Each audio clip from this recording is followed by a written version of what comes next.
Hello everybody, it's Logan and Christy. Welcome back to another vlog. So today it's going to kind of piggyback on a little bit of the last vlog where I talked about saddle fit and the PEMF stuff that I've been doing with Logie Bear here, because I am waiting for the saddle fitter to come next week, and I am just trying to give him some exercise that still helps him keep his top line and his hind end in good condition, right? Yes, so we're gonna go into the ring and do that. Pardon my hair today, it's very messy. Whoa. And Logan's is really messy too. He has lots of mud in it because we've had some beautiful days, haven't we? Oh my gosh, beautiful March days, like 60s and warm and sunny. And it makes us all think it's really spring, but I think it's false spring because we live in upstate New York and false spring happens before winter comes back. So we'll see. But fingers crossed we don't get like a frost, because that'll just destroy all the trees and the little flowers that are coming up. Yep. Hey, bud? Yeah, the grass. Oh my gosh, you might have grass soon. That would make you so happy, right? Yeah. Okay, so let's get into the ring and start doing some stuff. Okay, so here we are in the ring. We're walking around a little bit. And what I'm gonna do is I'm actually gonna set up some poles and I'm gonna elevate them a little bit.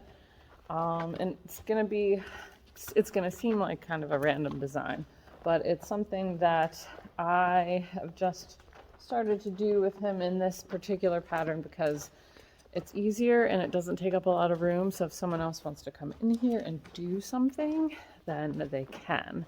And I'm not really like in too much of their way.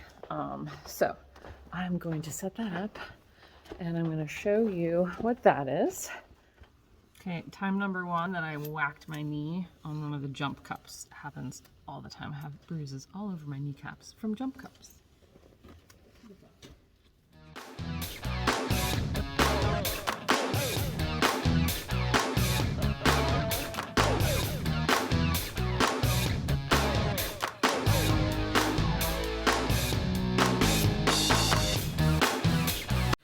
Okay, so this might not be the most professional way to do this or the prettiest, but like I said, I try to do this so that I fit into a small corner of the ring, and yet still make it a little bit challenging for him to have to lift up his legs and move around in a circle to engage his hind end. So I do one pole at a right angle to another pole, and I do them at different heights. I am using we have like those little ground poles right there, and as you can see, Logan is already like, oh, this is so boring. But the objective is to take him over both sides in a way so that he has to lift up different feet at differing heights and then move his hind end. And so then I also want to make this pole longer. So I'm going to add a half size pole, which we happen to have, to this particular thing here, and then I make it straight so that we can do serpentines over it, and then yeah, I'll show you how I do it. Okay, so I didn't do much. I just set up some jumps, or some jump standards, because we don't have cavalettis in here, and I just put some poles with a little bit under one end so that they're a little bit higher, so that somebody has to step up a little bit more. And the idea for some of it, I mean, just doing pole work is excellent for them, even at the walk, even when you're just leading them around. So don't be afraid to do that. But we are gonna come around like this as soon as Logan is done scratching his side. We're gonna come around from the left, and I'm gonna have him kind of walk over it to the right and then come over it this way. This was very bad because I am doing this at the same time. Yep, and then come around and do the same thing over here. Up and then cross this way so that they are utilizing their hind end at different heights, different pole heights, and just picking up their feet and that sort of thing. So I'm just gonna set this down and do it with maybe a little more enthusiasm. Logan, can we muster some?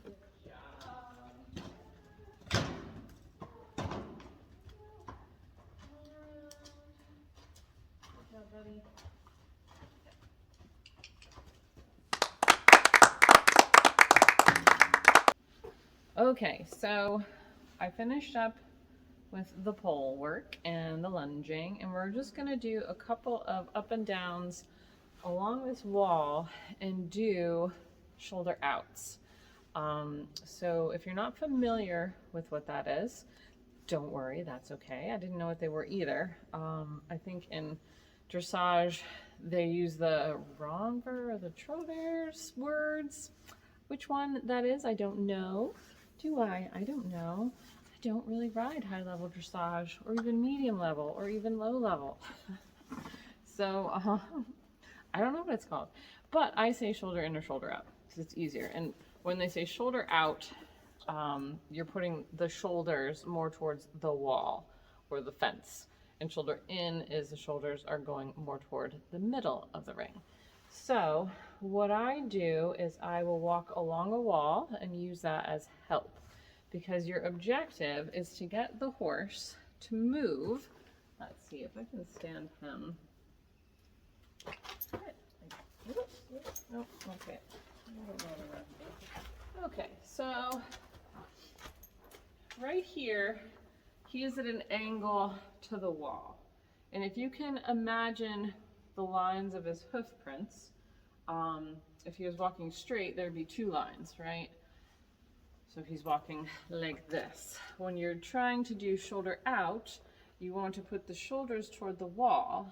The hind end is coming in and they are going to be crossing like that. And what you want to try to get to do in this exercise, not in dressage movements. In dressage movements, you want three lines with their feet. But in this exercise, you actually want them to really cross over with the back leg so that you're making four distinct lines with their feet, or four footsteps, none of them kind of in the same line. That sounds confusing. I know. I'll try to put a little diagram drawing in here so that you kind of understand what I'm saying, but you may sort of see what I'm doing with him. I'm basically going to ask him to keep walking forward, and I'm going to ask him to move his hind end over just by touching here.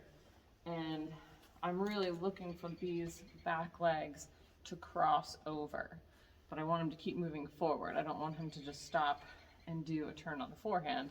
I want him to keep moving forward while he's crossing his legs over. So I'm going to try that. Hopefully I have this lined up well enough that you'll be able to see it. Okay, ready, bud? Okay, and I just carry this with me. Not that I really ever use it to do anything, but if I can't quite reach forward or back, it's just an extension of my arm. Yeah. We never use it in any sort of hurtful way. It's just a little, sometimes I'll do this if he seems like he's gonna push me over or something. Do a little bit of this with the thing moving, and he's like, oh, I'll pay attention to you. Okay, so we're gonna walk forward, and I'm gonna ask him to bring the hind end. There you go, good boy. Good boy.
was a good try. He was very game, so make sure you know, any try is rewarded. And one side may be harder for them than the other, and one side may be harder for you than the other. And maybe those sides will be opposite and it'll just be hard both directions. Sorry. It's a work in progress and it takes practice. And like I said, any kind of try and movement that is even sort of like it, give a reward, give a pat. If your horse can't have treats, give a nice pat and say good job, and then, you know, move into a walk so that you're not always trying to do the movement. Release from the pressure of asking them to do something new, and just walk for a bit and then try again. There are probably other trainers out there who do this better than me and teach it better than me. I'm not trying to teach it, I'm just telling you what I've been taught. But it does help build up that hind end and help build up their back and gets them really kind of crossing underneath with that back leg and pushing off of it. So they're using the right muscles, or the muscles that you want for proper engagement. All right, so that's what we do. We're going to keep practicing, and let me know what you think. Yeah. Ready, Logan? We're going to try it again.